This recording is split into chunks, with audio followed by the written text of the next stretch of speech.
he have betrothed her unto his son, he shall deal with her after the manner of daughters. All right, now, you notice how these laws are going. These are common laws. Because we call them common laws. This is what happened in nature. These are things that are common to us. And that's why we have all these marriage license, all these papers, and so forth at the paper trail now. They didn't have that in the beginning. And so the protection had to come from what was called judgment, judges. And they made these laws. Now, you see the law differs now for if the man has the masters, that's called, they was Hebrews, had bought a woman. And this man married her while he was in servitude. He couldn't just take her away if the woman was not pleased to go with him. There was the master's wife. It was his slave. He could do whatever he wanted with her. So he would take and drill a hole through the man's ear. Now, I can't see how people frowning on that. Y'all get y'all ears pierced all the time. So he would drill take an arc and drill pierce his ears, and he belonged to him for the rest of his life. He could not take the woman and say, well, I got married, now I'm leaving. He couldn't do that. Now, if a woman came in, he had a woman, that woman could not, if he would not, and she didn't want to be redeemed, then if somebody in there said, I want to marry her, well, if they married her, they had to treat her, if they asked for her, they had to treat her just like they would treat a wife until they was married. And they had to pay the master for her because he owned it her.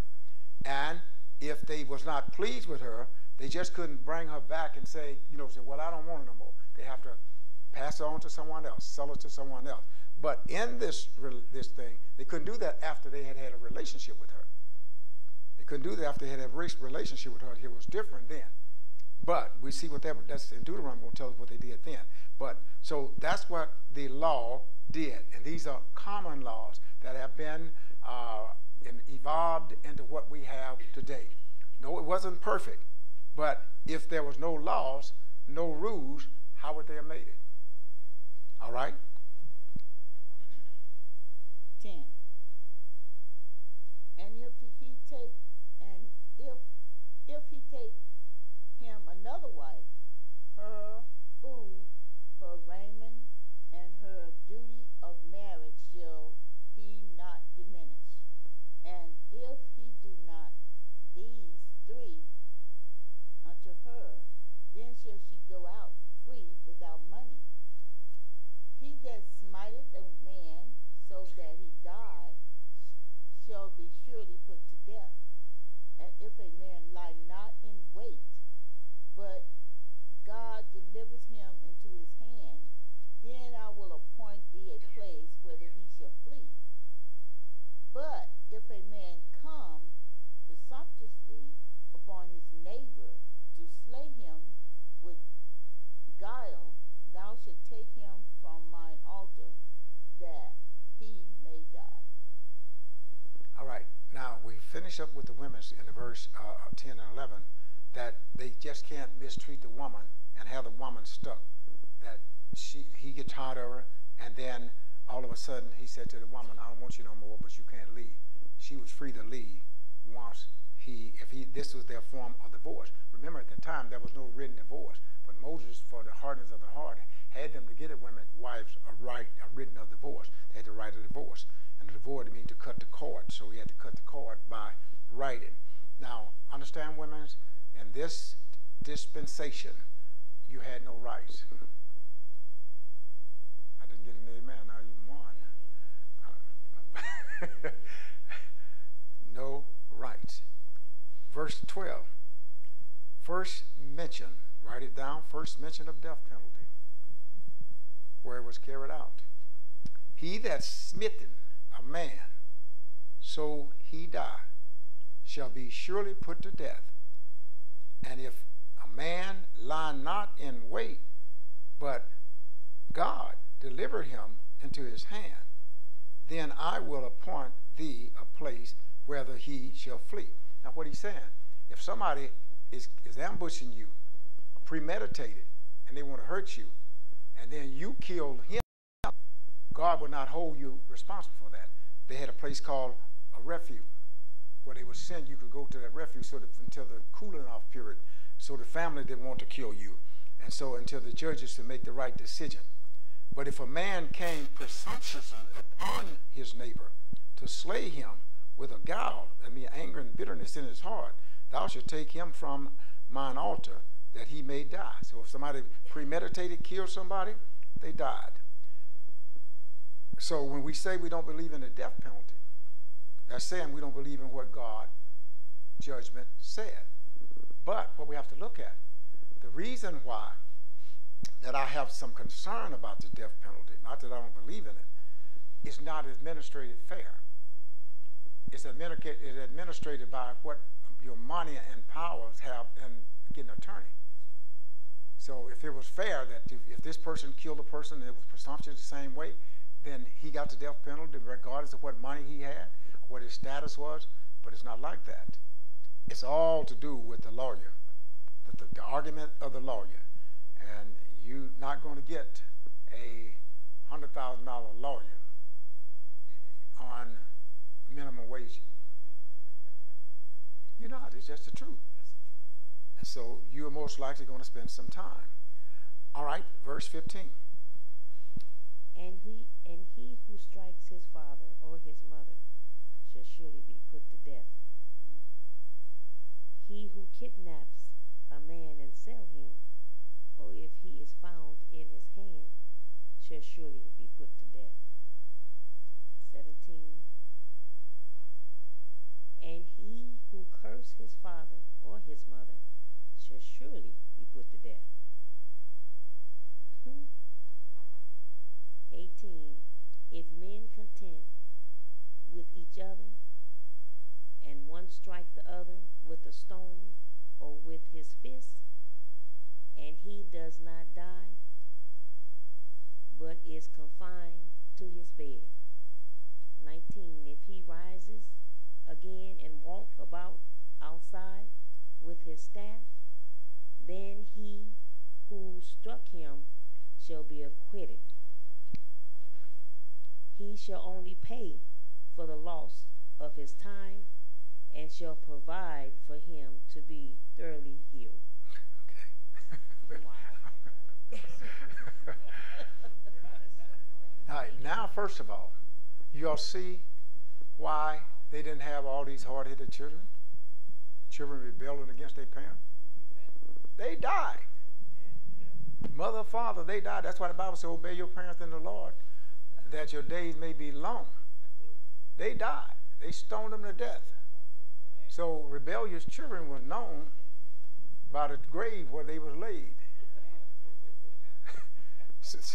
So they walked by that grave, and then they understood that I better quite be nice to my mother and my father, because it doesn't pay off.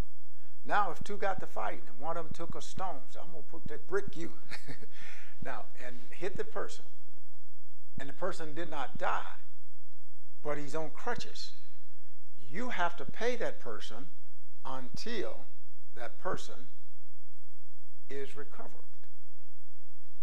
Now, here's the first mentioned principle, punitive damage. That's punitive damage. That's what you get for pain and suffering. It is. That's what you're going to get more for pain and suffering than you do for your medical, because that's punishment for what you did. You hit a person with a brick, knock them in the head, they can't work, can't feed their family, you have to feed them. You're responsible for that. Yes? Pastor, I'm a bit confused here. Moses has taken 2 million out of slavery from Egypt, and yet they're allowing each other to buy them into slavery? Yes, because one scripture Jesus said, the poor you always have with you. You're going to always have poor people. And so to keep the people, you see what you're going to tell, you're going to even tell one that if they, the master, if he took his clothes, somebody borrowed something, they put the clothes up, you had to give them back, because that was the only warmth that they had, thing to keep them warm. And so during that time, think about this, this was not a perfect system. but it was a system for common folks to exist.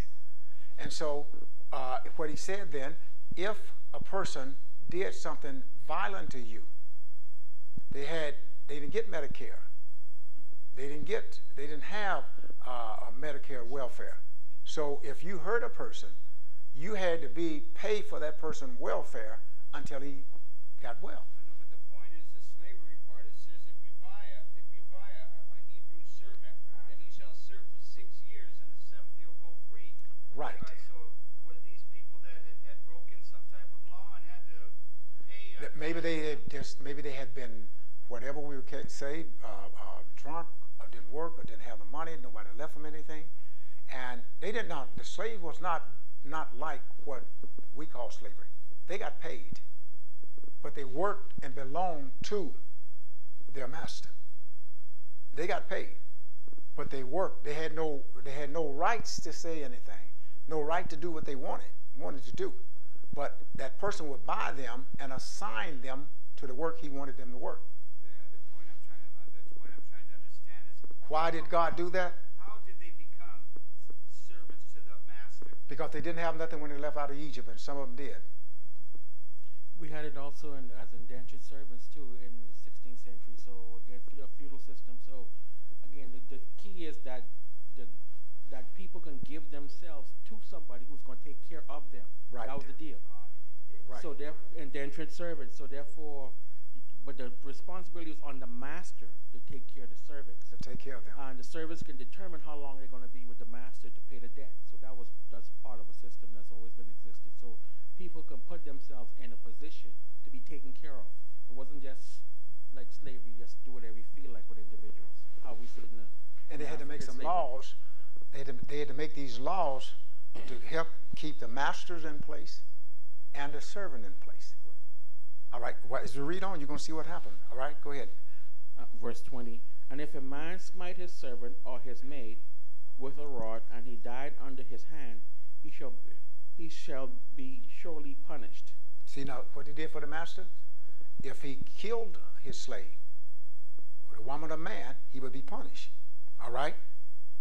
Notwithstanding, if he continued a day or two, he shall not be punished, for he is his money. Go ahead. If men strive and hurt... Notice what he said. He is what? His money. He is his money. So he's the one who's going to have to take care of him. He's the one who's going to have to take care of him. It goes from master to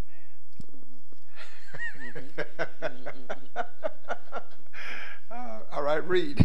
If men strive and hurt a woman with child, so that her fruit depart from her, and yet no mischief follow, he shall be surely punished, according as a woman's husband will lay upon him, and he shall pay as the judges determine. And if any mischief follow, when thou shalt give life for life, eye for an eye, tooth for tooth, hand for hand, foot for foot, burning for burning, wound for wound, stripe for stripe. You see that?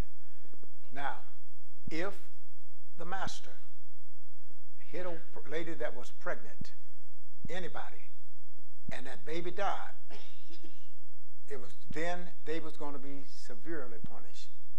And if somebody knocked out somebody's eye, broke their arm, eye for an eye. I think the hardest part would be if, huh? Yes, literal. Yes, that is literal, sir.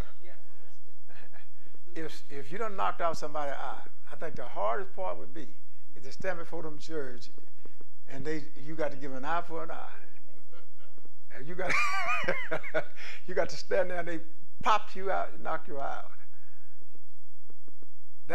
What do you think that did? That made the people contemplate before they did these things, because the judgment and punishments were so harsh, and it wasn't fulfilled until Jesus came. So he said, an eye for an eye. Let's look at that. What's going to happen now? Eye for an eye, tooth for a tooth, hand for a hand, foot for a foot, and burning for burning, burning for burning, wounds or wounds, stripe for stripe. So if you hit them 5 times, you got 5 coming.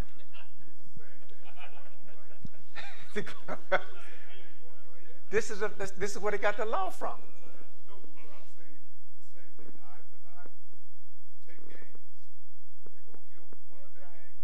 Oh, yeah, that's what they're doing. And that's why that vicious circle, right now. That's true. That is exactly true. And they don't, right. They don't think about that, okay, if somebody killed my brother and I kill one of them, then somebody want to kill somebody else. And so this revenge spirit and is just going to go around and around and around. But now here, it stopped with the two there. It wasn't at the now I'm going to get, because he told them eye for an eye. So if I knocked out your eye, then I got to give up an eye too. And so it's over. We just both walking around with one eye. No, that's the way it was. Pastor, all right? Can I add also, Pastor? Because yes. What we must recognize too, these laws were given to govern the society. It still did not stop man from his wickedness. That's right. People need to recognize the laws are there because there's a standard by which there's rule and governing us with God, man with man. But because sin is in the world, it didn't. So I know we're saying this as harsh, but if you look in the history, it still was there. People aren't afraid to lose their eye. If they're going to kill somebody, they're going to kill somebody. Take my eye, I don't care. I'll take 2 of your eyes for my one. That's how people were. I mean, this stuff that did not stop because of sin. It did not stop people from doing what they wanted to do. Yeah, it didn't stop them from doing it. But they just tried to hide what they did. That's why they started premeditating, getting away, and doing all of these other things. All right, I see your hand. In some countries, they still do it. Yes, they do. They still follow the old covenant laws. All right? Thank God for Jesus. And if a man smite the eye of his servant or the eye of his maid, that it perish, he shall let him go free for his eye's sake. And if he smite out his manservant's tooth or his maidservant's tooth, he shall let him go free for his tooth's sake. And if an ox, this is the masters now. Oh, okay. And if an ox gore a man or a woman that they die, then the ox shall be surely stoned, and his flesh shall not be eaten, but the owner of the ox shall be quit. Okay. But if the ox were wont to push with his horn in time past, and it has been testified to his owner that he had not kept him in, but he had killed a man or a woman, the ox shall be stoned, and its owner shall also be put to death. All right, now you see how they will make sure that the law will follow. Now, if an ox, then it's not only. Let's go back up here. If a man smite, we got the eye for an eye and all that other thing. But verse 27, if a man be smited out of his manservant, if you smite somebody or hurt someone or kill them, then you was responsible. He told you what would happen if it was you was just defending yourself. There was no penalty for that. But if you smited someone and killed them, you then, whether it was deliberate or what, you was in the battle, then you had to pay a punity. You had to take care of them. And if it was a servant, then the master had to take care of them. He was their Medicare. He was their Medicare. He had to take care of them, and that was on him. He said, if an ox, now think about that. We have dogs. We have dogs. Now, if your dog bites me, even in your house, unless I'm breaking in your house, even in your house, if I come over to visit you and your dog bite me, you're responsible for that. If you know that dog will bite, then people don't warn you about that, and you don't put him in the right place and keep him where he's supposed to be, and just automatically the dog just see you and come out and get you, then you're responsible for that. You can be sued for that. And that's where all these laws came from, to protect the people from right or wrong. And these are the laws that God gave Moses so that they was all written down, and you see how they could be protected. If a bull had gouged somebody and they die, and then the person would be responsible for they kill the bull, and then he would be responsible. But if they had warned him about this bull, and he didn't do nothing about it, then they killed the bull in him. So that they were not, what they were doing, they was trying to cut sin at the bud. That's why the death penalty was used so much. They cut it at the bud. Because, you know, I've had people, you know, they let their dog just run everywhere. Yes, sir. The only thing from what that will protect the person, what you just said, is beware of dog. Yes, beware of dog. That's right. The saying. Thank you so much. That is true. Beware of dog. That's why some people have fences around their homes and they have the sign beware of dog, but they got a mailbox out there at the gate.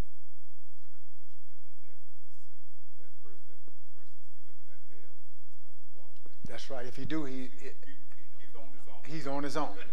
Yeah, he's on his own. And then the owner has to make sure that the gate is locked. Exactly, at all times. And so the responsibility then is on both. But that's what you have to do. And so it's a you know, many things like that. Just like the story was told about a man was stopped at this, couldn't get ready to cross the street. And another guy walked up and he had a dog. And he said, "Do your dog bite?" The man walked up and the dog was with him. He said, "Do your dog bite?" He said, "No, my dog don't bite." He went to pat the dog on the head and the dog bit him. He said, "I thought you said your dog don't bite." He said, "I don't know who dog that is. That ain't my dog."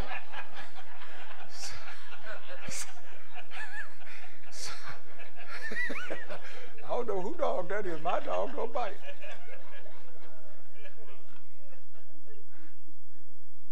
All right, verse 30. The last one. If there be laid on him a sum of money, then he shall give for the ransom of his life whatsoever is laid upon him.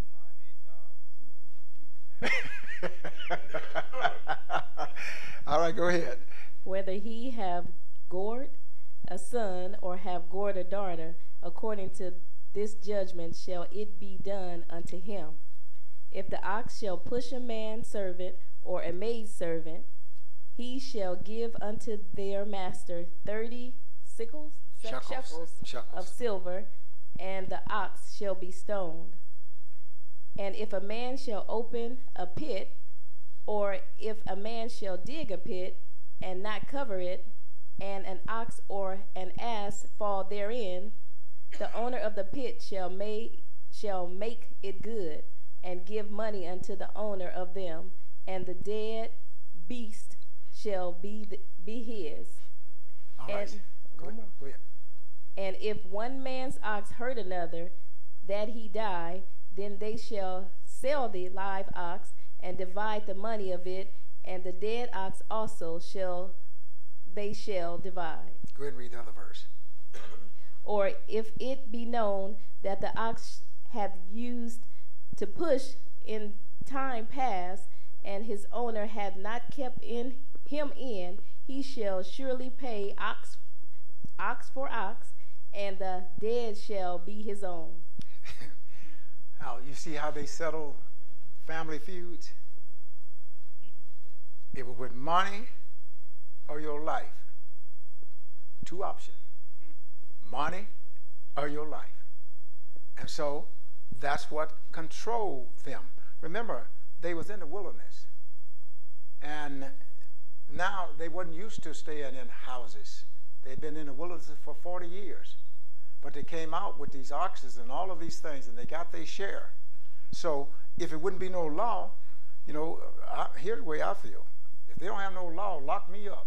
I don't want to be out nowhere. Just put me in jail, lock me up, let me stay in there, because I don't want to be in nowhere where they don't have no laws. How would you feel like as bad many laws they have now for driving? Stop sign, red lights, cameras, and everything. And every day, somebody get hit. Yesterday, the truck was on fire. A couple days, somebody got hit. Hit and run. Every day, it happened. People run red lights like they're not even there. It's like yesterday, my wife and I was in the car, and I pulled out up here. This guy was in the opposite lane, and when we pulled off, he just shot across and went the other way, then came back, cut up in front of the other guy and came back. And he got up to the top of the hill where the Long Beach Freeway light is and stopped. I'd be so tempted sometimes if I could pull up beside him and say, run it! You just about killed somebody to get to a block. What you stopping for? You know, I already broke 2 laws. But I don't. I don't, because I don't say nothing. You know, you got some mad folks out there. They may just shoot you for saying it. If you blow your horn, they may shoot you. All right, chapter 22. Any question now? What question do y'all have on chapter 21? The testament of the servants, where God protected the people, rich and so forth. Anybody have any questions on that?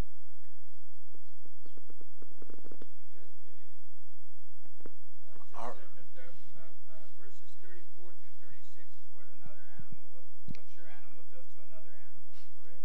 Yes. So if your animal kill my animals, we will eat my animal, split them in half, and eat my animal, and then with the one that is living is both ours. It seems to be they seem to hold the oxen in high regard in those days, because they said if you killed if an ox killed your ox, then you had to repay him by giving him 5 oxen. Yeah, if you did, you know he was a bad ox. And there are wild animals that are like that. They're just naturally bad. That's right. Right. Tractors and so forth. That's right. They're John Deere's. That's right. So that was their mean of living. And if somebody stole, you're going to find the laws for that. That's why, the penalties I think the penalty was fair. They was fair. And then the other thing, Ellison deals, you have to remember, they didn't have no jail to put them in. They didn't have no jail. They didn't have no probation officer to put them on probation. They go see them. They did that. So what they had to do something. Chapter 22, laws about repayment. Who got the mic? If a man shall steal an ox or a sheep and kill it or sell it, he shall restore 5 oxen for an ox and 4 sheep for a sheep.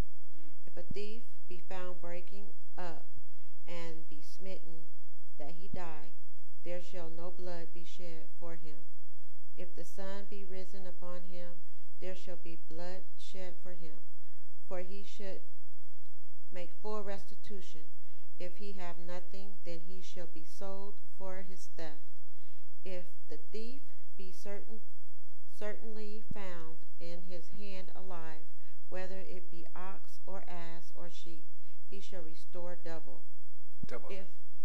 If a man shall cause a field or vineyard to be eaten, and shall put in his beast, and shall feed in another man's field, of the best of his own field, and of the best of his own vineyard, shall he make restitution. All right. Now you see, yes. It is. Well, no, because remember they had to pay restitution. And another thing, if the restitution, if they broke a man's arm, a leg, or something, they had to pay him until he got back healthy. So it's not the first mention of it. That's right. That's what he got it from. A lawsuit, punitive damage. And notice what it said. If a man shall steal an ox or a sheep and kill it or sell it, he shall restore 5 oxen for an ox, and 4 sheep for a sheep.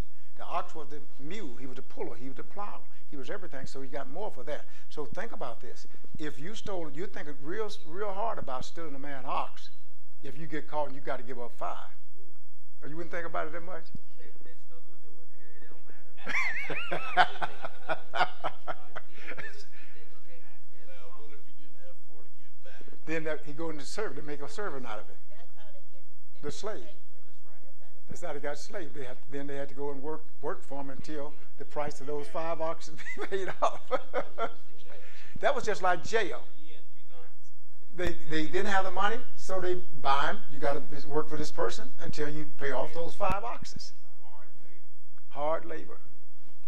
And you can't say you feel sorry for nobody that you see them stealing your ox, and then you're not going to say, "Oh God, have mercy on him." No. Then, if a thief be found breaking up and be smitten, that he die, there shall no blood be shedded for him. So he got caught. Somebody caught him and they got him. And that's it. If the sun be risen upon him, there should be no blood shedded for him. They're supposed to bury him before the sun go down. For he shall make full restitution. If he have nothing, then he shall be sold for his theft. So they're going to put him in slavery. Going to be sold. And if the theft be certainty found in his hand, so what he done stole, they find him and catch him with it alive, whether it be an ox or sheep or whatever it was, he had to restore it double. Double. And if a man calls a field, you know, that would be something. They bring their cow into your land and let him eat and graze the best of your land. He have to pay for all of that cow ox have eaten. He have to pay for it. That was some way of deterrent. All right?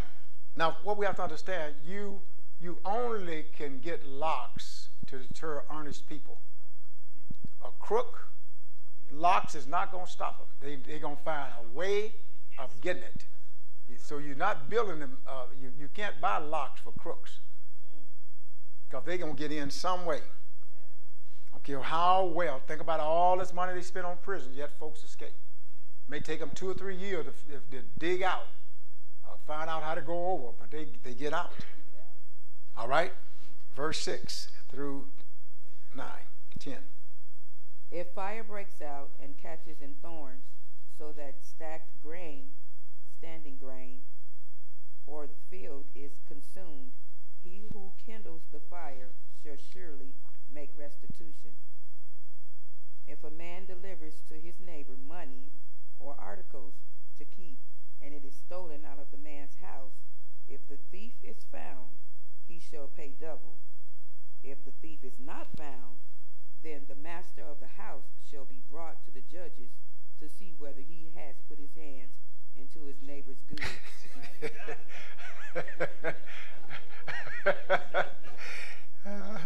For any kind of trespass, whether it concerns an ox,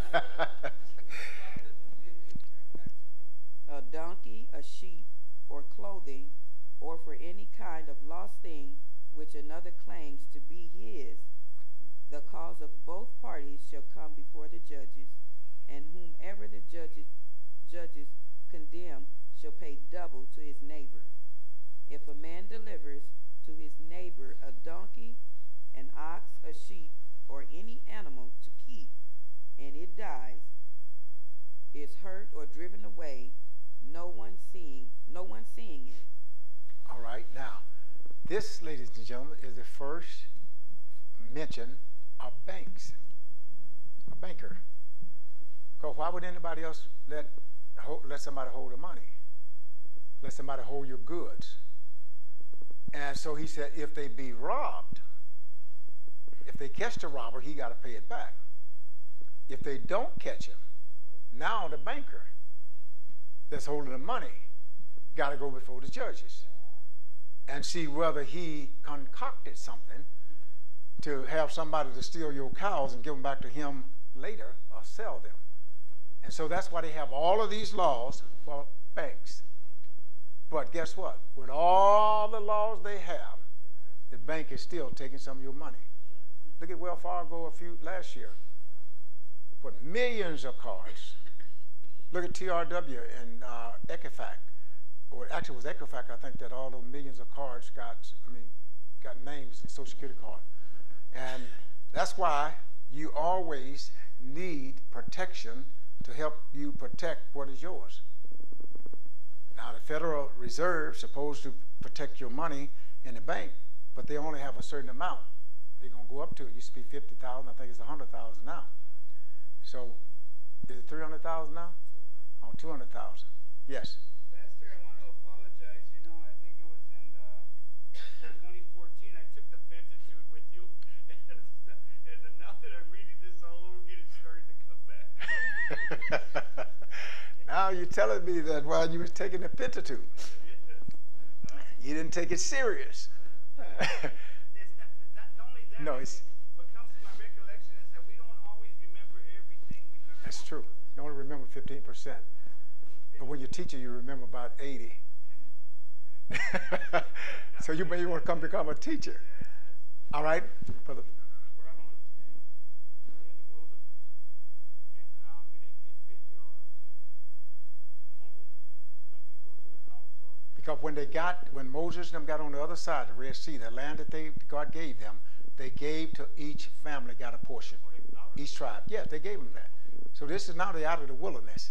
And so now they're giving them places to build homes and do that. They had their own. Their sheeps and all of that, they had them. And they knew their sheeps and they knew their oxen because they was branded. And so they knew if somebody would take them. And so now we're getting out where that they had multiplied, where they just couldn't, they didn't have no laws, no officers, police to guard them. So now they want to take the money somewhere to somebody that can protect it. They get too many animals, they want to take them where people will say, we got this business, we protect your animals. And nobody will steal them. But if those animals came up missing, and they said somebody stole them, then they're going to try to first investigate the owner to see, did he have anything to do with that, taking your oxen off, whatever you had them with, holding them with. And if he was found guilty, then he would have to pay, or in some cases, they may would have to be stoned. So that they didn't have no jails to put them in. That's what we have to realize. They had no jails. Yes.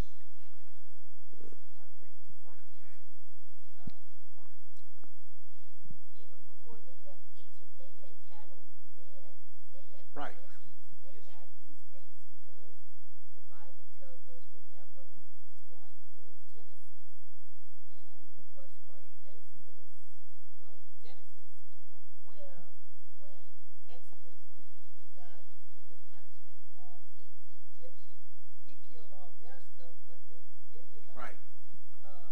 Cattle and so forth were spared. So they had possessions. Actually, Exodus, they're just in the wilderness. They don't get out of the wilderness until Joshua. That's right. Anybody else? All right. Verse 11. Then shall an oath of the Lord be between them both, that he have not put his hand unto his neighbor's goods, and the owner of it shall accept thereof, and he shall not make it good. And if it be stolen from him, he shall make restitution unto the owner thereof. If it be torn in pieces, then let him bring it for witness, and he shall not make good that which was torn. And if a man borrows aught of his neighbor, and it be hurt or die, the owner thereof being not with it, he shall surely make it good. But if the owner thereof be with it, he shall not make it good. If it be an hired thing, it came for his hire. All right. Now let's read this and get a good understanding. Just going to go through it again. Then shall an oath of the Lord be between them both, that he have not put his hands into his neighbor's good. And the owner of it shall accept thereof, and he shall not make it good. So if the owner, and they brought him forth, just like coming before court, and you swear to tell the truth, the whole truth, nothing but the truth, so help you God, or if you are saved, you don't have to swear. You can confirm what you say. I confirm, da-da-da-da-da. And so, and then don't be surprised you get in court and you tell them that you don't swear and you confirm. Some of them don't know what the judges know, but the lady that swears you in, she don't know. So the judges normally be the one to let you make your declaration that you confirm what you said. But that is just as powerful as the oath. And then they still believe in that because they used to make you put your hand on the Bible and swear that you tell the truth, nothing but the truth, the whole truth, so help you God. Now, so the person, when they come before those judges was empowered, where if they made an oath and said that this didn't happen and that didn't happen, and they found out it did happen, they were stoned. It's the same way now. If you lie under oath, you're accountable. You can go to jail, you can go to prison. For lying for an FBI, just get ready to do some time. So that's what they're confronted with. So verse 12 said, and if it be stolen from him, he shall make restitution unto the owner thereof. Now, if he didn't have anything to do with the people stealing it, he's still responsible. He's still responsible. I don't think any of us get scared if you got whatever bank you have your money in, Wells Fargo, the Bank of America, J.P. Morgan, those banks, any of the banks. If they get robbed, you ain't afraid to say, oh my God, I had my bank of that money, I lost. You didn't lose your money. You ain't worried about that. You ain't gonna lose no sleep. Unless you had over $200,000. Because that's all.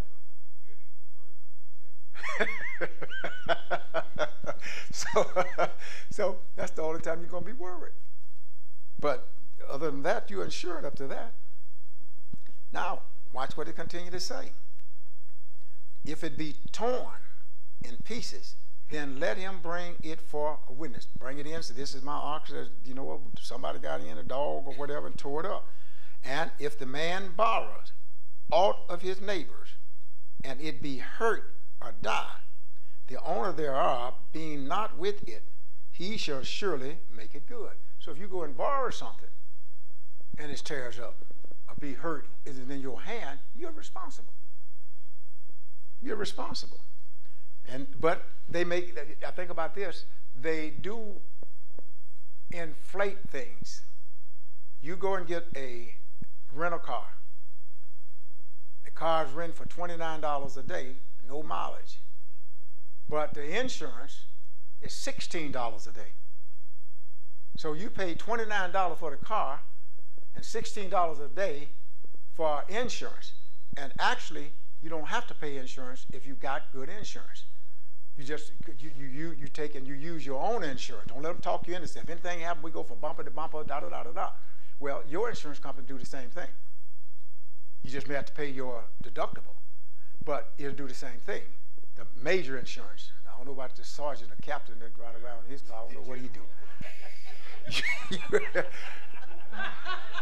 You know, okay. I'm telling the truth.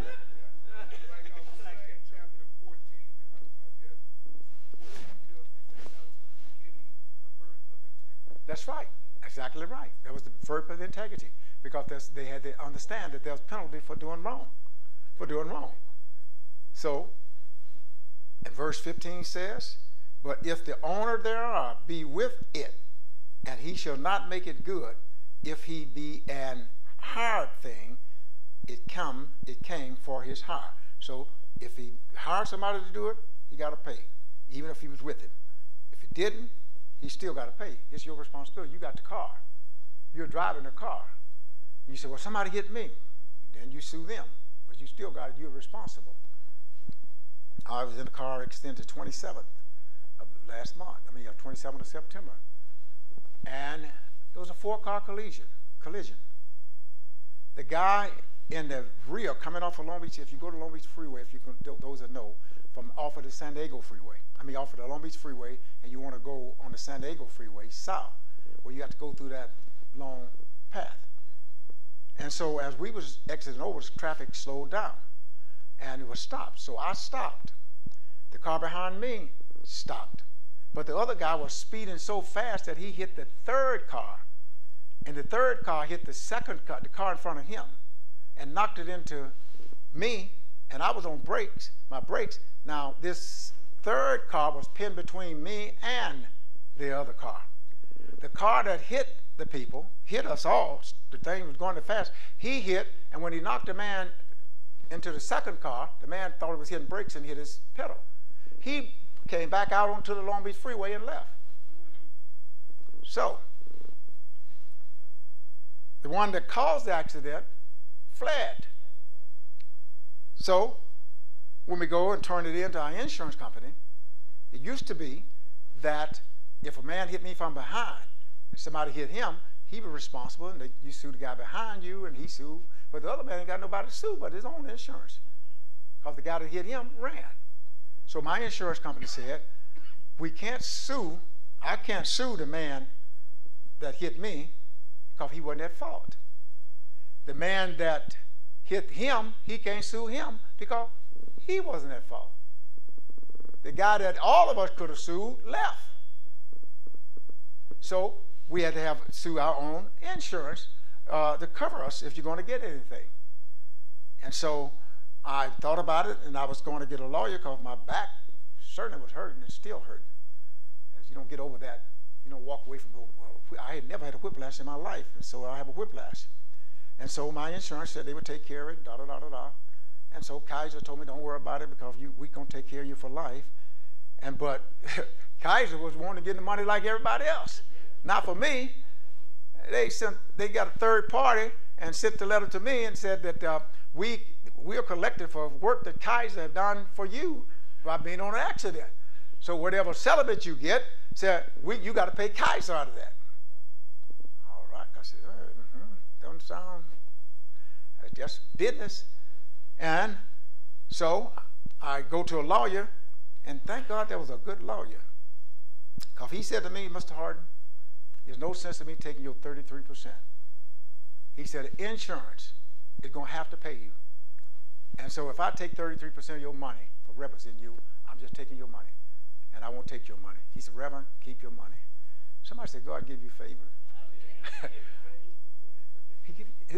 He give you favor because that's what they get, 33%. And he said, I can't get no more than you're going to get because it's your own insurance. He said, they have a fixed price, and that's what it is. He said, so I'm not going to take your money. And so thank God for laws. All right, who's time to read? And if a man entice a maid that is not betrothed and lie with her, he shall surely endow her to be his wife. If her father utterly refuse to give her unto him, he shall pay money according to the dower. Yes. Of virgins. Thou shalt not suffer a witch to live. Whosoever lies with a beast shall surely be put to death. He that sacrifices unto any god, save unto the Lord only, he shall be utterly destroyed. All right. Now notice how, see, we would not, they didn't have children out of wedlock. If a person enticed a virgin and had sex with that lady, they had to marry. If the father did not want to sell him to her, he had to pay the dowry, which was a fixed amount that they had to pay for the virgin. You know, honest to the truth, our taxes and everything would be down if it was not for so many dishonest people on welfare. But that's the system that they had, so you didn't have people just running around talking, talks. You know, if you had violated all these women that these men been being accused of now, you would have been dead. Yes. Dowry mean? Betrothal. Betrothal mean that this lady belonged to somebody. She was married. She was going to be the same as it was a year betrothal, and it was the same as they was married. So if somebody raped her, then they would have to marry her. Or if the father said, I don't want him to marry her, I want to be married to the person that she's betrothed to. But if she was a virgin and they did it, they would have to pay the dowry.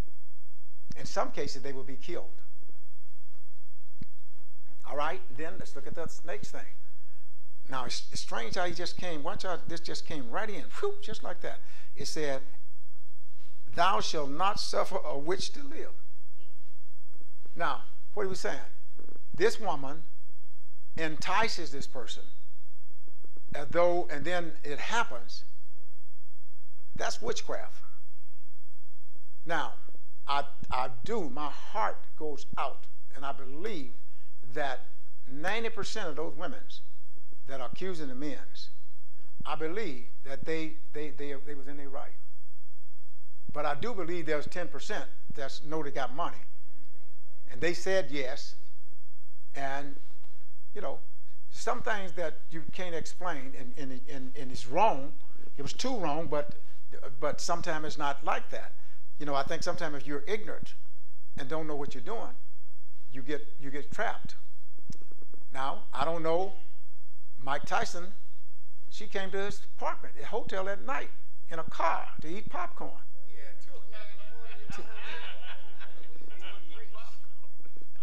Now, then he goes to prison for raping her. You tell the judge, I don't know. But these are, yes.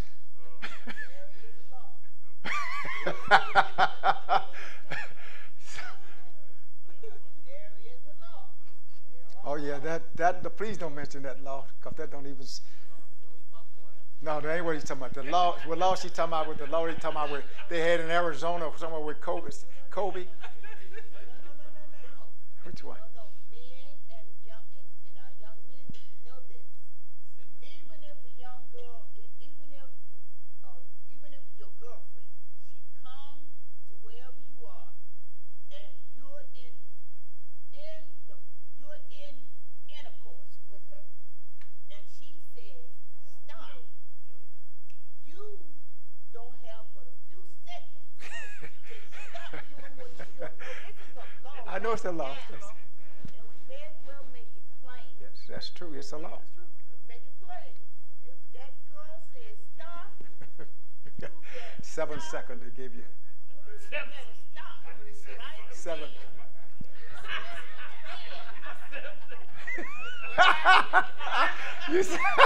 You got 7 seconds. You just raise your hand and you just raise your hand and say, "Oh, you raise your hand. You ready to go to jail? You got 7 seconds." Oh Lord.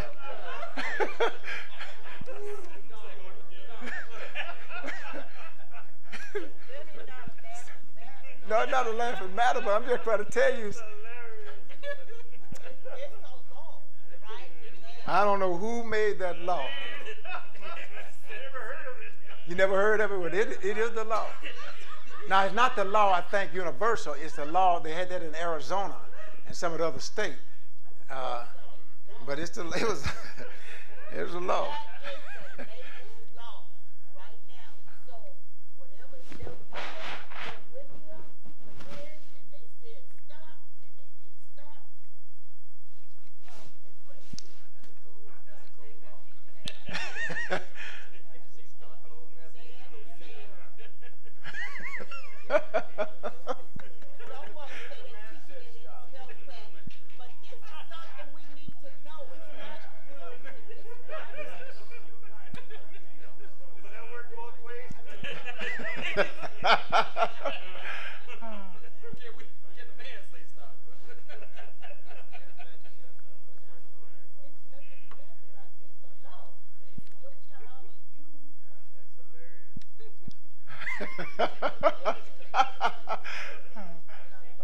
All right, ladies and gentlemen, we're going to move on.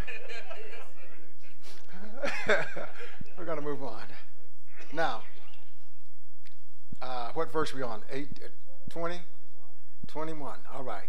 Thou shalt neither vex a stranger nor oppress him, for ye were stranger in the land of Egypt. Ye shall not afflict any widow or fatherless child. If thou afflict them in any wise, and they fry at all unto me, I will surely hear their cries. And my wrath shall wax hot, and I will kill you with a sword, and your wife shall be widows, and your children fatherless. If thou lend money to any of my people that is poor by thee, thou neither shall thou lay upon him users. Remember that word? All right, now you see in that last verse, if thou lend money to any people, any of my people that is poor, by thee thou shalt not be to him as a what? User. That's interest. Neither shalt thou lay unto him what? So you don't charge him the interest. But it says here, God said, now God is on the side of the poor. He said that you can't, if a person, thou shalt neither vex strangers, nor oppose him, for ye were strangers unto the land of Egypt. So he was saying that if you borrow money, a stranger borrow money, a stranger was anybody that was not an Israelite, borrow money from you, don't vex them. He said, ye shall not afflict any widow or fatherless child. If thou afflict them in any wise, and they cry all unto me, I will surely hear their cry. I just can't even imagine, but they do it. I can imagine a child, a woman, a man that is sleeping in the park under flood controls and bridges and wherever, and my heart goes out. I pray for them, I think, as much as I do anybody, the homeless, because especially for the children and the ladies. How do a child have to go to school? They don't have running water. They don't have laundry mats. They have to, all these things. They don't have they may have some little mirrors or whatever. They do the best they can. And they get there. Their hair's matted. They're smelling. They don't look right. But some of the teachers that came from other areas don't know can even imagine what it feels like to be like that. And yet the little child is ostracized by his students, his peers, and then the teachers. I won't say the teacher, but the counselor. So they're already hurting. They're already shamed. So if God said, if you by any chance do anything and they call on me, I'm going to hear. I'm going to get you for messing with the poor. You're not going to do that and get by. I even feel bad, and I know they have to do it. I feel bad when they have to go and tear down all what they have. Tear it all down. They do it in Orange County. They do it here in Long Beach. Every 2 months or something, they go and tear everything down. And sometimes everything that they own is in that bag, in that little cart, a little bag, and they tear it down. And now what they are doing in Los Angeles, if it worked right, Garcetti is have a tax, and that tax is going directly to building a new home for the homeless. And they have started putting porta toilets throughout, so they can have a place to use the toilet. And yeah, they got places that you can go and take showers. Some people have no way of getting there. It's 8 miles, 5 miles, 6 miles of getting there. So they don't have no way of getting there. So we have to remember the poor. We have to remember them. That's one of my heartbeats, is to see little children. We had the building on Artesia, and we used to see the children come over, and they would get water from the building, and they had to get it in a bucket. This is drinking water too, and they would get it from that. And 3 or 4 times when we was there, maybe more than that, the copper that ran from the electrical down to the ground, they would take an axe or something and cut through it. And he'd cut off the power to our building. And they would steal the copper, because I think they get 100 pounds of copper was probably $500 or something. But they would do it. And then 2 or 3 times, the people were shocked to death. And they died trying to steal copper. So all of these things, it's a disadvantage. Now, here's the thing that sometimes we try to contemplate. I don't just give folks money that's just standing out there begging, because that ain't the way to do it. But many times something happened, and they stay there so long until they become comfortable begging. And so they need rehabilitation, but you can't rehabilitate everybody. But their mind becomes in a framework where it's absolutely hard to get some of them to leave that life, because it's a life that they find friends there and they enjoy themselves. I just don't know. I feel so bad that sometimes I wake up at night when it's cold and think about, God, help those people. I really do. All right, let's read the last ones. Starting at 26. If thou at all take thy neighbor's raiment to pledge, thou shalt deliver it unto him by that the sun goeth down, for that is his covering, only it is his raiment.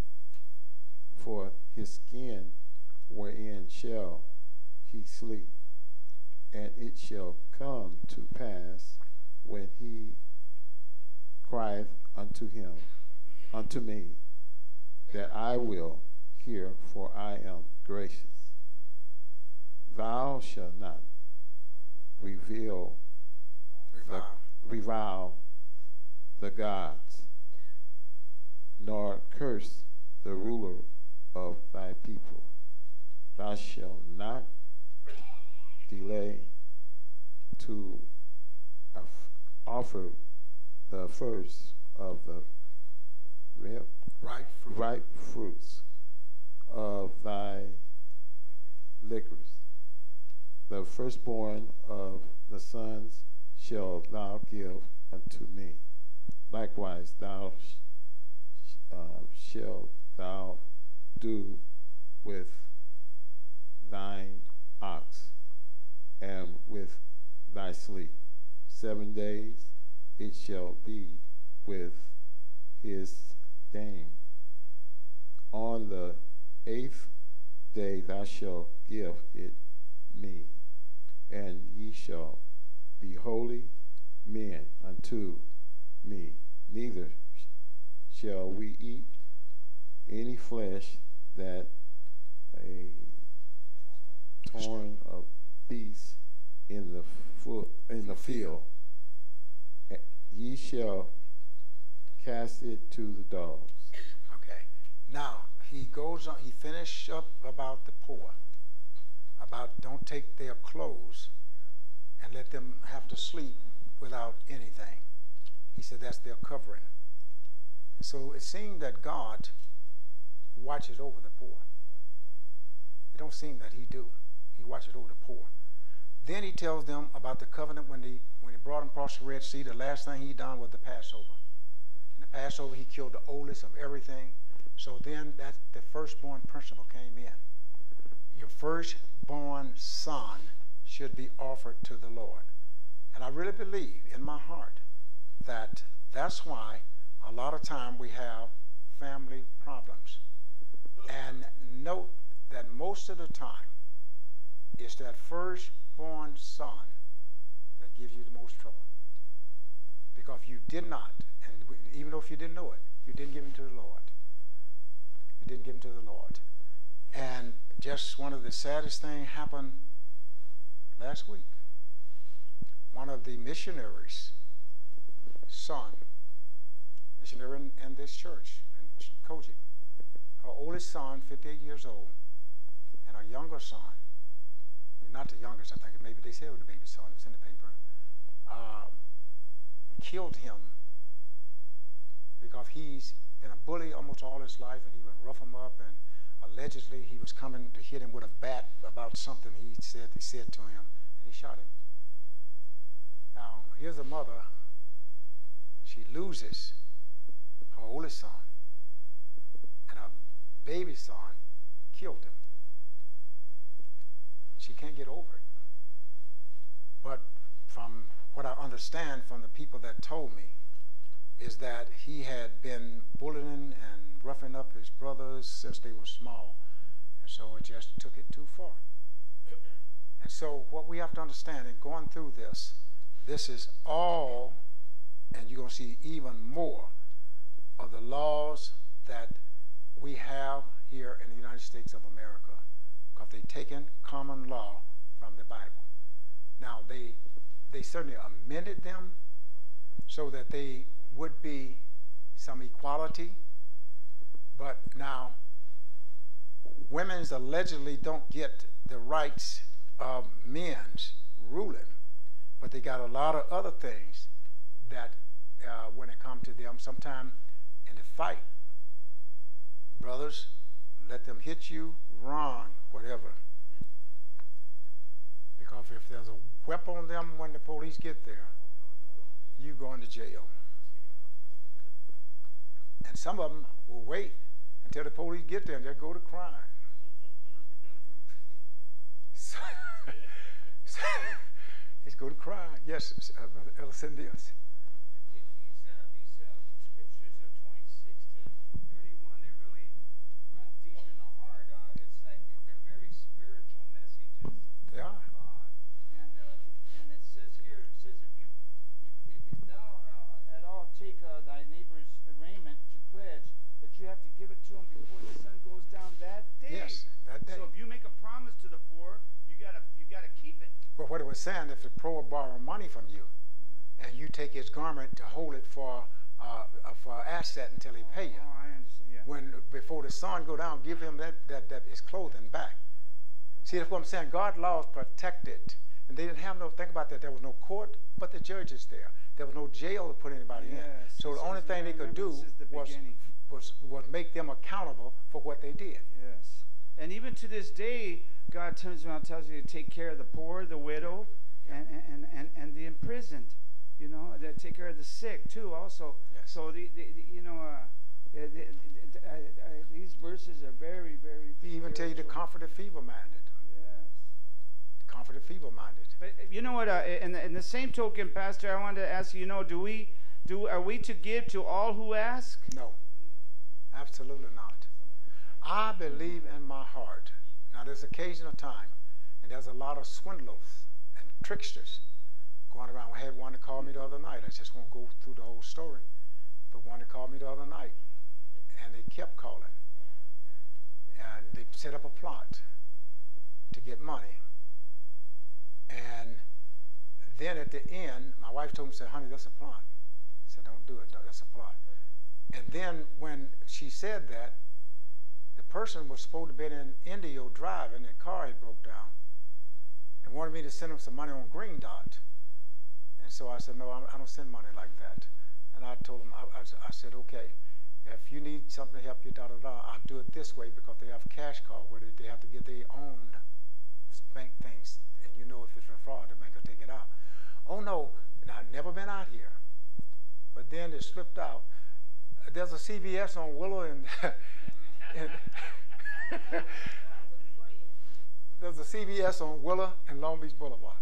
You know, because you see poor on every block now, in every freeway, on every intersection, outside of every store. We see people that are acting like they're poor on every corner, but that don't mean they're poor. Yes.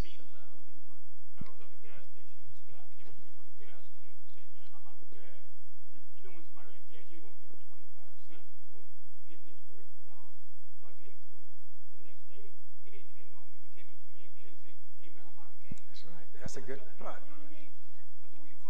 They were doing that in the 70s.